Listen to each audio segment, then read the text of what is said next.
10 बजे रोजाना आप इंडिया न्यूज पर देखते हैं वोट यात्रा। आपको 2019 का सियासी गुनागणित समझना हो या फिर मध्य प्रदेश का सियासी हाल जानना हो तो वोट यात्रा से आपको एक्चुअल सिचुएशन का अंदाजा लगाना मुश्किल नहीं होगा। इंडिया न्यूज के एडिटर इन चीफ दीपक चौरसिया इन दिनों ग्राउंड से मध्य प्रदेश का सियासी मूड जान रहे हैं। इसी दौरान आपको बताया उन्होंने धर्मनगरी उज्जैन का भी रुख किया, यहां का भी सियासी हाल उन्होंने जाना। यहां के हर तबके से बात की है, पुजारी, पंडा, दुकानदार, गृहिणी, सबकी राय उन्होंने ली है। तो चलिए देखते हैं दीपक चौरसिया के साथ आज की ये वोट यात्रा।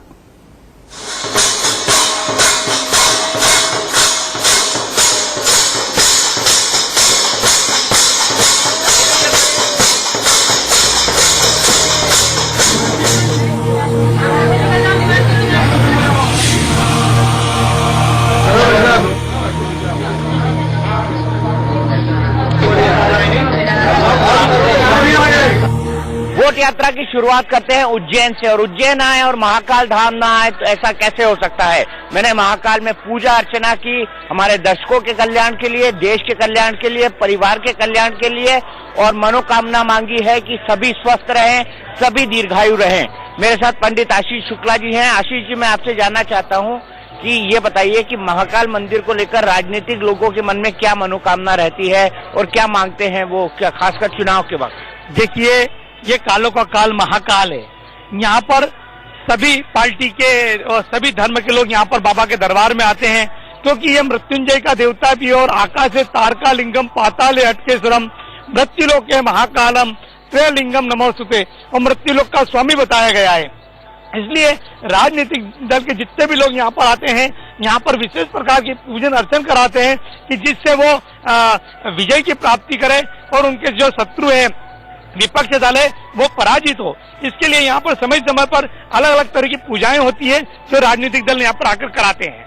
मैंने सुना इस बार कमलनाथ जी ने चिट्ठी लिखी थी। देखिए, ये तो परमपिता परमात्मा का दरबार है। यहाँ पर कोई चिट्ठी से भगवान को अर्पण करता है तो कोई स्वयं आकर भगवान के यहाँ पे आकर प्रार्थना करता है।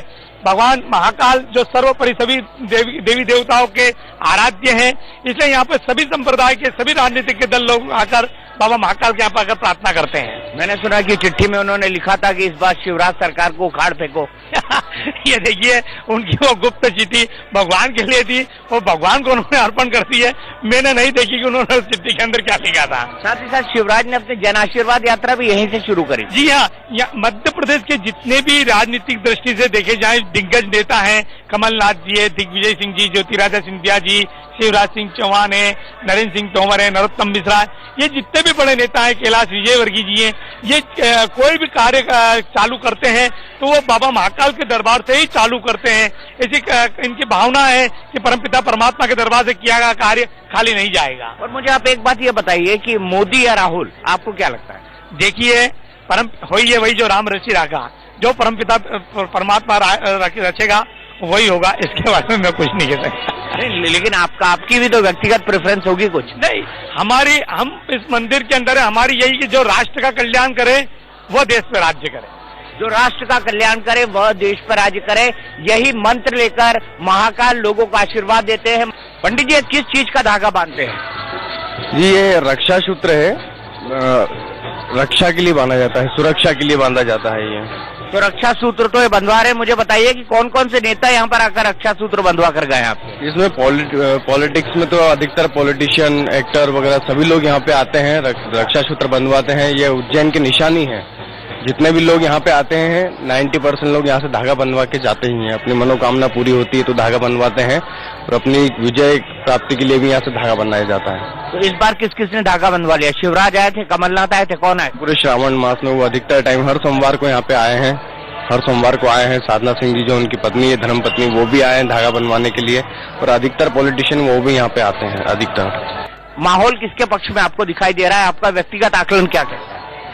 इस बार वैसे थोड़ा सा सत्ता परिवर्तन होना चाहिए। आपको लगता है सत्ता परिवर्तन? बिल्कुल होना चाहिए।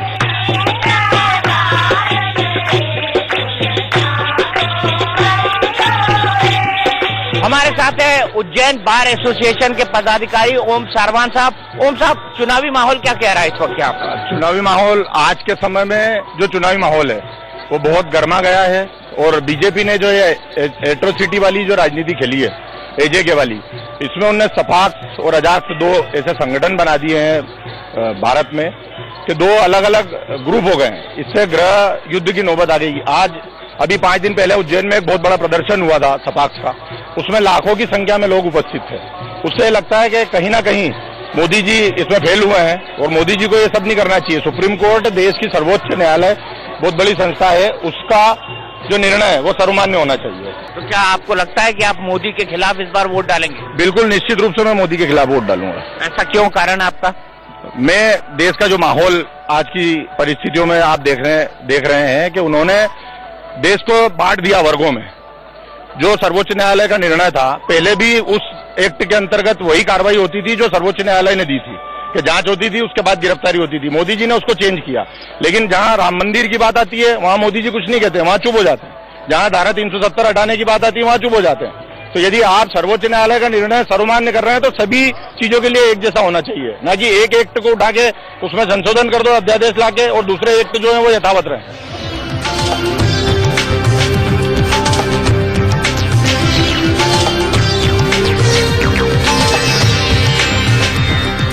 तो हम इस वक्त आप पहुंचे हैं अफरोज बी के घर में। अफरोज बी उज्जैन में रहती हैं। और अफरोज, आप क्या काम करती हैं? हम कुछ भी काम नहीं करते, घर का काम करते हैं सर। अच्छा, आपको उज्ज्वला लाभ का सिलेंडर मिला? हाँ मिला है सर। तो क्या लाभ हुआ उससे आपको? खाना वाना बनाने में आसानी हो रही है? आसानी हो रही है सर। आसानी हो रही है। ये चूल्हे बनाते थे सर, हमसे चलाते थे खाना। पहले चूल्हे पे बनाते? हाँ। आँख वाँख में जलन होती थी? हाँ जलन होती थी आँख में। अब सिलेंडर दूसरा मिल रहा है, सब्सिडी मिल रही है? हाँ मिल रही। मिल रहा है? हाँ मिल रही है। जरा दिखाइए कहाँ रखा हुआ है आपका सिलेंडर।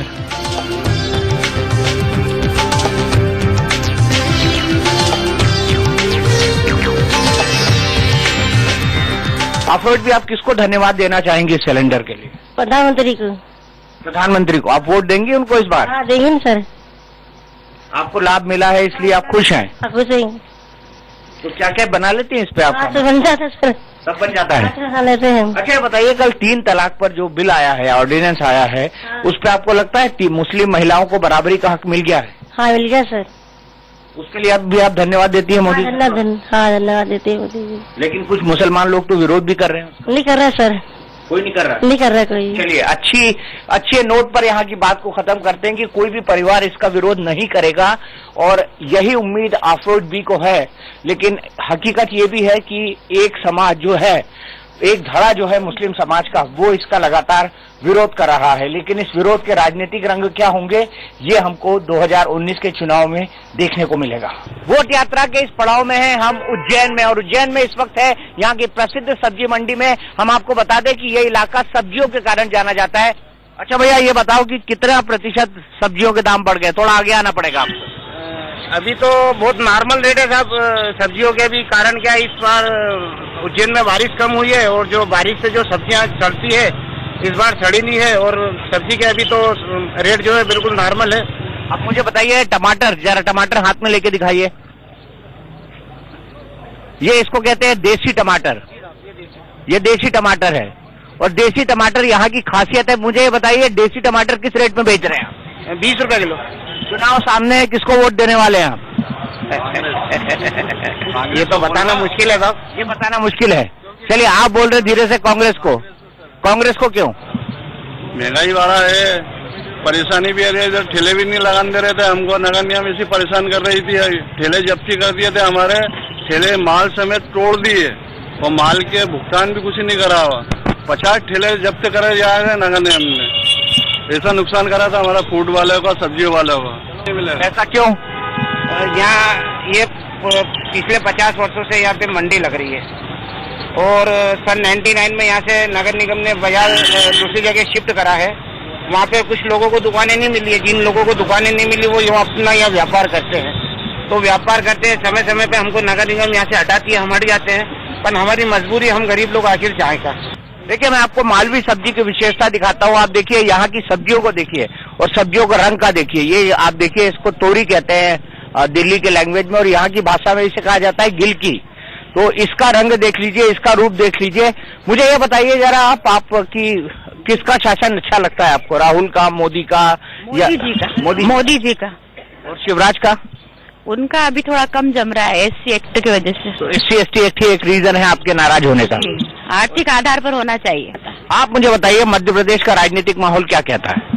सर अभी ऐसा तो अपन कुछ नहीं बता सकते, पर जो टीवी चैनलों और उसके माध्यम से देखते हैं उससे विरोध ज्यादा हो रहा है, ऐसा नाराज लग रहा है, नाराजगी ज्यादा। अभी बहुत बड़ी रैली निकली थी यहाँ पर उज्जैन में, बहुत बड़ी, काफी कम से कम 3 लाख लोग आए थे वहाँ पर। इतनी बड़ी रैली यहाँ कभी नहीं देखी गई, पहली बार इतनी बड़ी रैली निकली है और इसके विरोध में निकली है। इससे लग रहा है कि काफी विरोध चल रहा है यहाँ पर। एक राय ये है क्योंकि उज्जैन एक ऐसा इलाका है जो परंपरागत तौर पर भारतीय जनता पार्टी का माना जाता है, लेकिन यहाँ पर परंपरागत भारतीय जनता पार्टी के वोटर भी इस बात से नाराज है जो SC/ST एक्ट के अंदर अध्यादेश लाकर जो संशोधन किए गए हैं उसको लेकर, तो उसका एक प्रभाव यहाँ पर देखने को मिला है। आइए आपको दिखाते हैं मालवा की विशेष मूंगफली। भाई इस मूंगफली की क्या विशेषता होती है बताइए जरा, आप बताइए कि इसको क्या कहते हैं?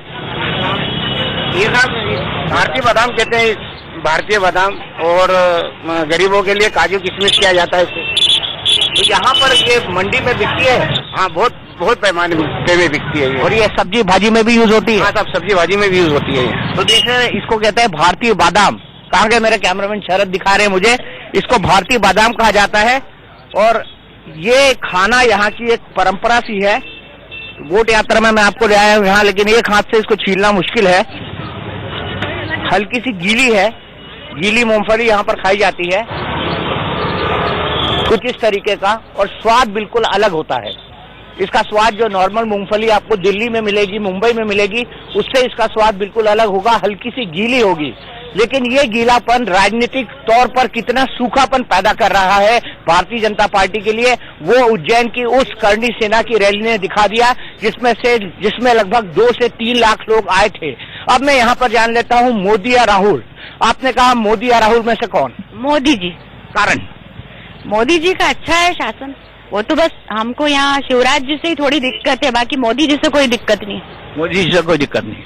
तो वोट यात्रा में हम आपको उज्जैन के सैर करा रहे हैं और वोट यात्रा के अगले पड़ाव में हम आपको ले चलेंगे रामघाट और बोट पर करेंगे वोट यात्रा।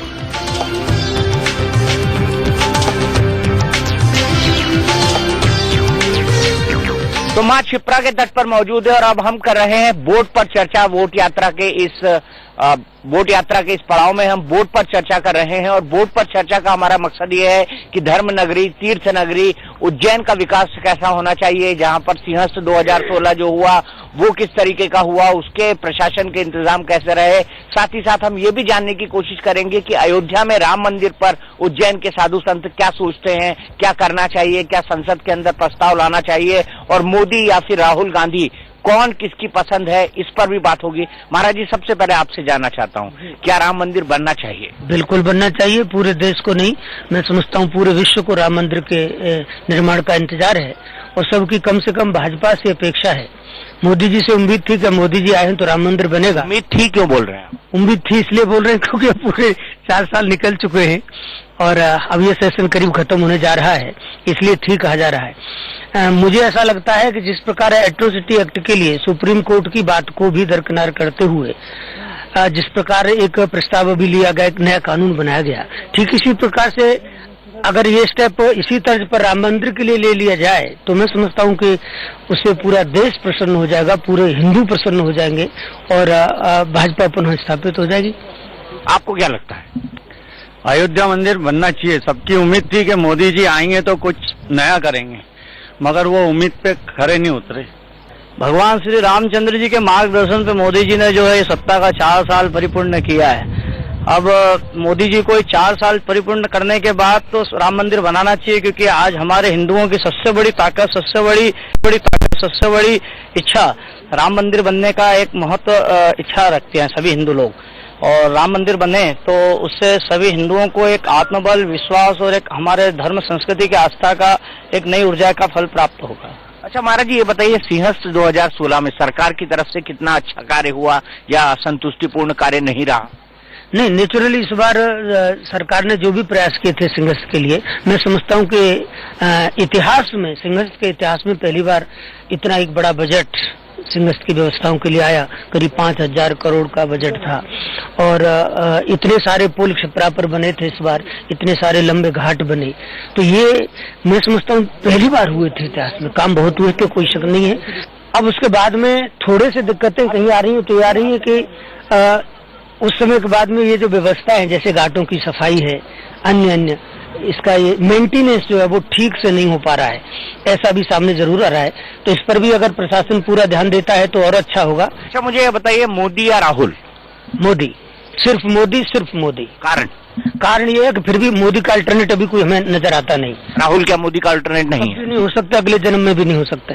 कारण इसका नहीं हो सकते, उनके संस्कार नहीं है, संस्कृति नहीं है, भारत देश के प्रति उनकी आत्मा में जो लगाव चाहिए वो नहीं है, वो यहाँ के बारे में सोच नहीं सकते।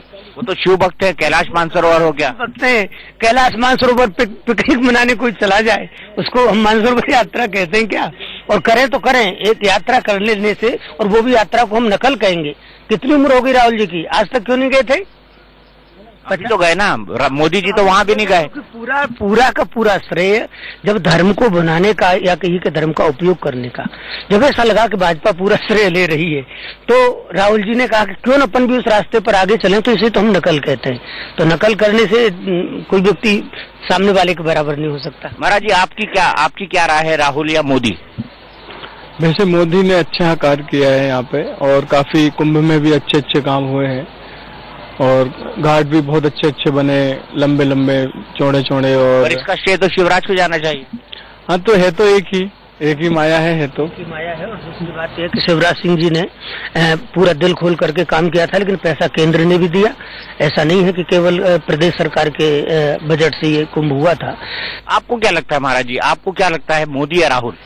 मोदी जी ही आना चाहिए पुनः वापस, क्योंकि उनसे काफी उम्मीद जुड़ी हुई है। 4 साल तक हमने राम मंदिर का निर्माण का एक सपना देखा था, लेकिन इस चुनाव के बाद वापस हमारी उम्मीद जागृत हो रही है, इसलिए हम वापस मोदी जी के आने की इच्छा रखते हैं। तो ठीक है, यहाँ पर जो मूल निकल कर आ रहा है, निचोड़ निकल कर आ रहा है, वो निचोड़ ये कहता है कि मोदी ही अभी कम से कम साधु संतों के लिए एक ऑल्टरनेट दिख रहे हैं 2019 के अंदर। और जहां तक शिवराज की बात है, तो शिवराज के राज में जो काम सिंहस्थ 2016 में हुआ है, यहाँ के साधु संतों का मानना है कि वैसा काम कभी नहीं हुआ है, इसलिए शिवराज को उनका पूरा आशीर्वाद है।